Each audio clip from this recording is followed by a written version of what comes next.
Next நேயர்களுக்கு என்னோட அன்பான வணக்கங்கள். இன்னைக்கு நம்ம கூட ஆஸ்ட்ராலஜர் காதல் ஈஸ்வரி அவர்கள் தான் இணைஞ்சிருக்காங்க. வணக்கம் மேம். வணக்கம்ப்பா. எப்படி மேம் இருக்கீங்க? நல்லா இருக்கேன்டா, நீங்க எப்படி இருக்கீங்க? சூப்பரா இருக்கேன் மேம். எப்பவுமே நீங்க எனக்காக இன்ட்ரெஸ்டிங் டாபிக்ஸ் தான் எடுத்துட்டு வருவீங்க. ஸோ அந்த வகையில நான் இன்னைக்கு ஒரு டாபிக் கேட்கணும்னு நினைச்சேன். முன் ஜென்மம் அப்படின்னாலே பரவலா பேசப்படும். முன் ஜென்மத்துல பண்ண பாவம் தான் இன்னைக்கு உனக்கு வினையா வந்திருக்குன்னு நிறைய பேர் கேட்டு கேள்விப்பட்டிருக்கேன். ஸோ முன் ஜென்மம் உண்மையா? முன் ஜென்மத்துல பண்ற பாவங்கள் இப்போ ரெஃப்ளெக்ட் ஆகுமா? தெரிஞ்சுக்கலாமா? நிச்சயமா. அதாவது பொதுவாகவே இந்த ஜோதிடம் சார்ந்த விஷயங்கள்ல நிறைய பேர் கேட்கக்கூடிய ஒரு கேள்வி என்னவா இருக்கும் அப்படின்னா, எதுக்கு தான் இந்த பிறவி எடுத்திருக்கோனே தெரிலங்க, இதுல எந்த குறையில விட்ட குறை தொட்ட குறைன்னு தெரியல, இப்படி ஒரு கஷ்டப்பட்டு இருக்கோம். எல்லாருடைய கேள்வியுமே அதுவாக தான் இருக்கு. பொதுவாக வந்து உண்மையிலே இந்த பிறவி பயன் அப்படின்னு ஒரு விஷயம் பார்த்தீங்க அப்படின்னா, நம்ம ஏதோ ஒரு கர்மாவை வந்து அனுபவிக்கிறதுக்காக தான் இந்த மனித பிறவி அப்படிங்கிறத நம்ம பிறவி எடுத்திருக்கோம்.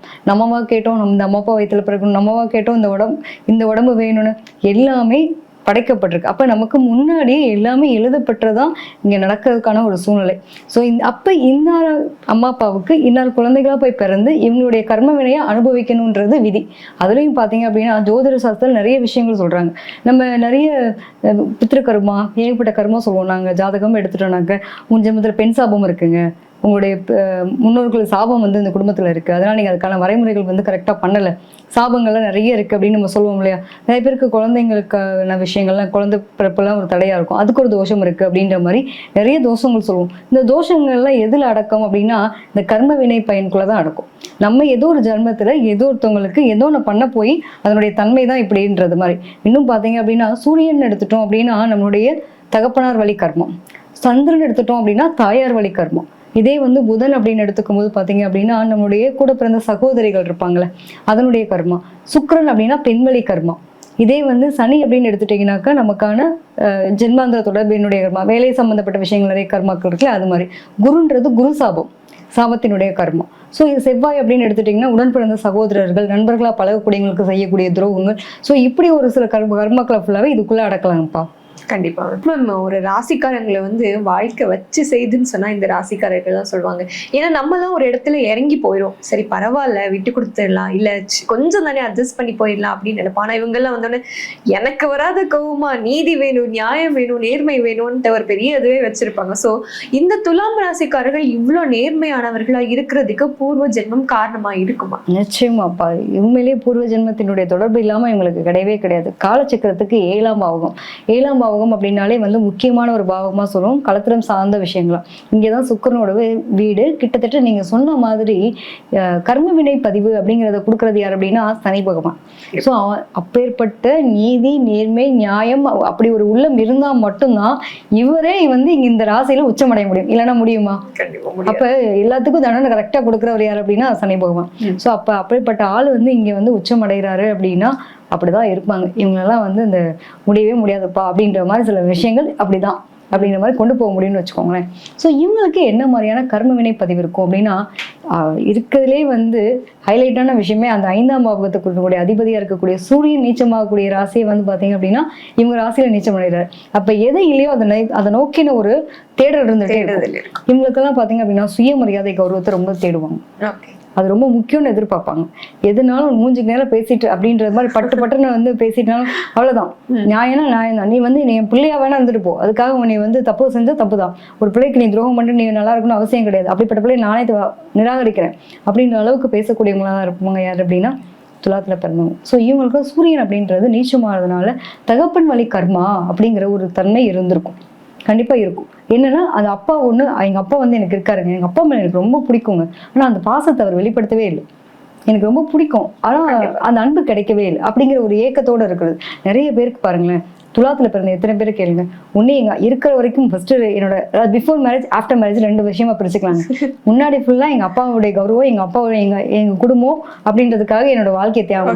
அடுத்தது வந்து பாத்தீங்க அப்படின்னா புருஷன் வீட்டுக்கு வந்தோடனே புருஷன் வீட்டுக்கு தூக்கி நான் சுமக்கிறேன், என்னுடைய அப்பா வழி கர்மான்றது மாதிரி இங்க வந்து என் பிள்ளைக்காக என் குடும்பத்துக்காக என்னோட சுய கௌரவத்துக்காக வாழ்றேன்னு எத்தனை பேர் வாழ்றேன்னு கேட்டுப்பாரு. நிச்சயமா அது உண்டு. குழந்தைகளுக்காக 5ஆம் பாவம் பாத்தீங்க அப்படின்னா சனியினுடைய வீடு. சனின்றது அதாவது பூர்வ ஜென்ம கர்மாவினுடைய தொடர்பு தான் 5ஆம் பாவம் பூர்வ புண்ணியம்னு சொல்றது. ஸோ அதுவே சனியோட வீடாகும். அதுவும் பாத்தீங்க அப்படின்னா கும்பல் வீடாகவும் இருக்கிறதுனால நிறைய வந்து இவங்களோட மனசுக்குள்ள ஆசைகள், அபிலாசைகள், ஏக்கங்கள் அவ்வளவு இருக்கும். வெளியில என்னப்பா உனக்கு என்னம்மா உனக்கு என்னப்பா அப்படின்ற அளவுக்கு பையனா இருந்தாலும் சரி பொண்ணா இருந்தாலும் சரி அவங்களோட நிலைப்பாடுகள் வேற மாதிரி இருக்கும். உள்ளுக்குள்ள போய் பாத்தீங்க அப்படின்னா நிறைய குமுறல்களையும் ரகசியங்களையும் உள்ளுக்குள்ள போட்டு அடக்கிட்டு இருப்பாங்க. ஏன்னா உள்ள இருக்கும்ன்றீங்க, வெளியில காட்டிக்க மாட்டாங்க. நிச்சயமா அது வந்து எப்படின்னா சனிக்கர்மா இல்லையா, முழுக்க முழுக்க யாருக்கு இவங்களுக்குன்னு ஒண்ணுமே செஞ்சுக்க மாட்டாங்க. இவங்க சுத்தி இருக்கவங்களுக்காக எல்லாருக்காகவும் அதாவது கூட இருக்கவங்க எல்லாம் ஹாப்பியா வச்சுக்கிறேன்ற மாதிரி நான் பெத்தது, நான் பிறந்தது, என் கூட வளர்ந்ததுன்னு ஒரு டைலாக் சொல்லுவோம் பாத்தீங்களா, அந்த மாதிரி எல்லாத்துக்காகவும் இவங்களுடைய வாழ்க்கை டெடிகேட்டா. ஆனா எல்லாருக்கும் டெடிகேட் வாழ்ந்துட்டு அதுல ஏதாவது திருப்தி இருக்குமா? கண்டிப்பா அதை அனுபவிக்கவே பிறந்திருக்க மாட்டாங்க. அவ்வளவுதான். நான் யாருக்காக உழைக்கிறேன்னு எனக்கே தெரியல அப்படிங்கிற மாதிரி இவங்களுடைய எல்லாருடைய சந்தோஷத்துக்காகவும் இவங்களோட உழைப்பு இருக்கும். அதுக்கான அங்கீகாரத்தை இவங்க எதிர்பார்க்கவே முடியாது. ஸோ அப்போ வந்து இவங்களோட கர்மா எப்படி இருக்கு பாருங்களேன், முழுக்க முழுக்க டெடிகேட்டட். இதுலையும் பார்த்தீங்க அப்படின்னா இதில் ஒரு 3 நட்சத்திரம் இருக்கு.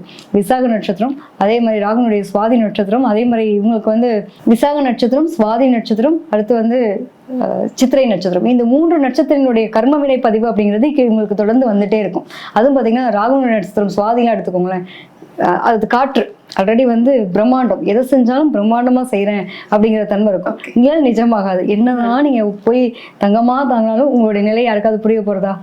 புரியாது. கண்டிப்பா. அது மாதிரி பாத்தீங்க அப்படின்னா சித்திரை நட்சத்திரமா எடுத்துட்டாலும் சரி, நிறைய வந்து உடல் ஆரோக்கியம் சார்ந்த விஷயங்கள் தேவையில்லாம நம்ம நல்லதே செய்யணும்னு இப்போ ஒருத்தவங்க வந்து கெட்டது செய்யறாங்கன்னு தெரியுது, கண் முன்னாடி பார்த்துட்டு சும்மா இருப்போமா?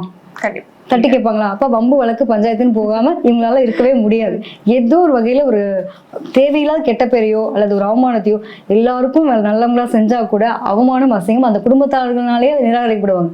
வெளியில எல்லாம் வந்து பெரிய ஆள் மாதிரி பார்ப்பாங்க.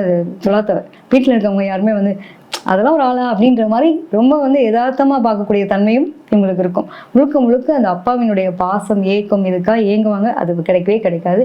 ஸோ இதெல்லாம் நீங்க வந்து கர்மாவை அனுபவிக்க பிறந்தீங்கன்றப்போ எதை எக்ஸ்பெக்ட் பண்ணாதீங்க. இருக்கிறதுலே சனி பகவான் வச்சு செய்யறாரு அப்படின்றப்ப என்ன மாதிரி செய்யணும் அழகு பார்ப்பாரு. எவ்வளவு நாளுக்கு அப்புறம்னா உங்களுடைய 35-40 வயசுக்கு மேல, அதாவது 35 வயசுக்கு மேல வாழ்க்கைய வளர்ச்சி கண்டிப்பா கொடுத்துருவாரு. அது வரைக்கும் உங்களுடைய கர்மாவை நீங்க அனுபவிக்காம ஒண்ணுமே பண்ண முடியாது. ஓகே.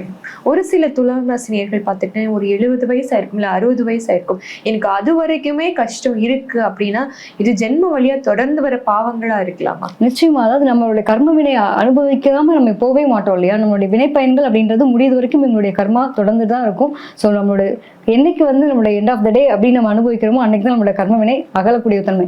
என்ன காரணம்னா சனி பகவான் உச்சமுறை, அவர் வந்து பொறுமை நிதானம் ரொம்ப காலத்துல வந்து அதீதமா டைம் எடுத்துக்கக்கூடியவர். ஸோ அதனால இவங்களுக்கு ரொம்ப நாளுக்கு அப்புறம் அதனுடைய வினைப்பயன்கள் தீர ஆரம்பிக்கும். Okay ma'am. இதை இன்னும் பாசிட்டிவ் ஆக்கணும் அப்படின்னா இவங்க எந்த மாதிரி கோயிலுக்கு மேம் போகலாம்? நிச்சயமா இவங்களை பொறுத்த வரைக்குமே பாத்தீங்க அப்படின்னா அம்பாள் வழிபாடு ரொம்ப சிறப்புப்பா. எங்க போகலாம் அப்படின்னா இவங்க வந்து திருச்சியில இருக்கக்கூடிய ஸ்ரீரங்கம் போயிட்டு வழிபாடு பண்ணிட்டு வர்றது ரொம்ப சிறப்பு. முடிஞ்ச வரைக்கும் அங்க போக முடியாதவங்க வீட்டு பக்கத்துல இருக்கக்கூடிய அதாவது சிவபெருமான் ஆலயத்துல பாத்தீங்க அப்படின்னா சாயந்தரத்துல, அதாவது கோயில் நட சாத்துறதுக்கு முன்னாடி பள்ளியறை பூஜைன்னு ஒண்ணு பண்ணுவாங்க. அந்த மாதிரியான பூஜைகள் பண்ணும்போது இவங்களுக்கான அந்த பூஜையில் கலந்துக்கிறது, அங்க பால் வாங்கி கொடுக்கறது, மல்லிப்பூ வாங்கி கொடுக்கறது, இதெல்லாம் பண்றது ரொம்ப நல்லது. இவங்க வந்து ஒரு இந்த பரிகாரங்கள் அப்படின்னு ஒரு விஷயம் எடுத்துட்டோம்னா வாழ்வியல் பரிகாரமானா இவங்களை பொறுத்த வரைக்கும் நிறைய பெர்ஃப்யூம் இருக்குல்ல, சென்ட், இது மாதிரி விஷயங்கள்லாம் வந்து பெண்களுக்கு இருக்கும் பட்சத்துல ஒரு வயசு பிள்ளைங்களா இருக்காங்க அப்படின்னா இவங்க பூ வாங்கி கொடுக்கலாம் பெண்களா இருக்கும் பட்சத்தில். இதே வந்து ஆண்களா இருக்காங்க அப்படின்னா அவங்களுக்குலாம் வந்து கூட ஒர்க் பண்றாங்க, ஃப்ரெண்ட்ஸா இருக்காங்க அப்படின்னா இவங்கெல்லாம் வந்து ஒரு வாசனை திரவியங்களா என்ன முடியுமோ அவங்களால முடிச்சதை வாங்கி கொடுக்கலாம். இதெல்லாம் வந்து இவங்களோட வாழ்க்கை நிலைப்பாடுகளை மாற்றத்துக்கு கொண்டு வரதுக்குடைய மிக முக்கியமான நிலை.